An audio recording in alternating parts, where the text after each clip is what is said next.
The scene will be a chilly Columbus, Ohio. We don't yet know how many people in the stands will be wearing scarlet and gray and how many people will be wearing orange. But we do know that Tennessee will be playing Ohio State in the first round of the college football playoff. The 8-9 game, the one that feels the most like a toss-up, Ari. And I realize Ohio State has this incredible roster, but Tennessee's also got a pretty dang good roster. And when we look at this game through the lens of our friends at Prize Picks, where we look at the statistical probabilities here. So if you don't know Prize Picks, best daily fantasy game in America, play $5, get $50 instantly when you sign up using the code STAPLES. You play squares. So you have a player that's attached to a stat category, and you pick at least 2 squares, and the more squares you pick, the higher the potential payout. The square I'm looking at, Ari, is Dylan Sampson for Tennessee, the running back. 93.5 rushing yards. Because I feel like if Tennessee does the things that teams have given Ohio State trouble have done, then you will see Dylan Sampson getting progressively better as this game goes on. Yeah, I think they should have a Prize Picks number for how many fans Tennessee brings, because that would be a fun That'd be great. 33,436, more or less. It's electric. But like the game will be won and lost in the trenches. I know that it's like, okay, here we go again with the trenches talk. But like Ohio State has a literal deficiency on their offensive line. So Ohio State's defensive line is very good. And when you look at it through the Prize Picks lens, you look at the running back numbers on both sides. Now, Ohio State's got 2, right, that they count on, and Quinshon Judkins and Trey Henderson. And their total is about 8 yards more than Dylan Sampson's. But like Dylan Sampson, together. Sorry. And Dylan Sampson has been one of the most consistent eaters of all running backs in the country.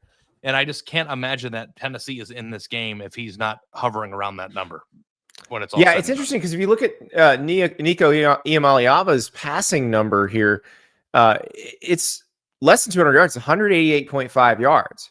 So, you know, there, even if it goes slightly more than that and he's around 200, it's not like the expectation is that Tennessee is going to throw the ball all over Ohio State. The way Tennessee wins this game is wear them down. And the way Tennessee wins this game is, like you said, win in the trenches. Tennessee's won some games like this. It's how they beat Oklahoma. It's how they beat Alabama. It's how they beat Florida. Like they've been involved in these close games. Now, Oklahoma wasn't that close, but Alabama and Florida were both close, where it has been kind of tough to get those yards at first. And then they finally started coming. Right. Yeah. The weather thing, which I'm tired of talking about. But if it is cold and it is snowing and these teams have to run the ball or resort to running the ball more, like I just don't know how you stop Sampson from getting at least a portion of his, right? So like I like his because he is the engine that drives the Tennessee offense. When the Ohio State running backs, you know, if they snap out of it and start calling the game, they probably should. You know, they are a very consistent passing offense. You know, like Jeremiah Smith and Emeka Egbuka and the guys on that team are really important pieces to them. Now, Dylan Sampson is the engine, right? Like that's where you go. If you think Tennessee is going to be in this game, you go to Dylan Sampson. Well, and if you think Ohio State's going to win this game, it's like you said. How much do they change up the play calling that we saw from the Michigan game? I would hope a lot, because that felt like them trying to call plays to beat Michigan the way Michigan plays and prove something. You don't have to prove your toughness here. You have to score more points than the other team. So that's the important thing here. So you have Jeremiah Smith, you have Emeka Egbuka, throw them the ball. Like, this is not that complicated. And so I don't think you need to see a more than number on Judkins or Henderson in this game for Ohio State to win. Now, Jeremiah Smith, more than 69.5 receiving yards. Emeka Egbuka, more than 51.5 receiving yards. You probably want to see some more thans on those. Because that means Ohio State is making big plays, explosive plays And this is not a slog.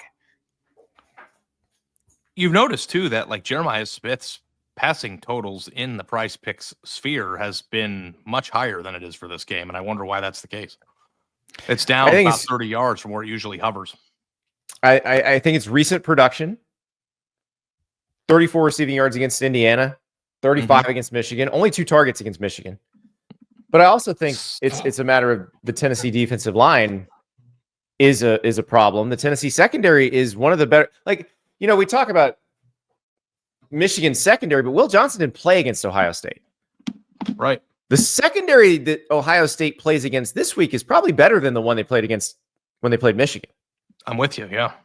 So, and then you got James Pierce coming off the edge, coming after Will Howard. So, Jermon McCoy versus Jeremiah Smith. Jermon McCoy is the corner for Tennessee, who has drawn some pretty gnarly assignments. Like, he had to cover Ryan Williams for Alabama. Right. Doesn't get much tougher than that unless it's Jeremiah Smith. Yeah, and it's just a different type of challenge too, because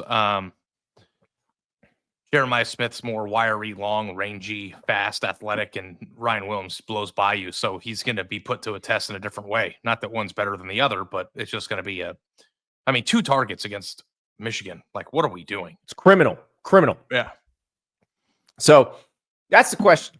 You've got to figure out how they're going to call the game. We are pretty sure how Josh Heupel is going to call this game. Like, Josh Heupel is going to call this game in a way that feeds Dylan Sampson. They're going to take some shots down the field, but if you've watched Tennessee all season, whether those work or not is very much in question. But you can also win without them working as long as you're not giving up explosives on the other side. So really, that's where Chip Kelly, the OC for Ohio State, comes in, and Ryan Day, the head coach. Do they turn it loose? Do they let Will Howard throw it around the yard? Because if they do, there's a chance that Ohio State has some big passing numbers and they win this game. We'll find out in Columbus on Saturday night.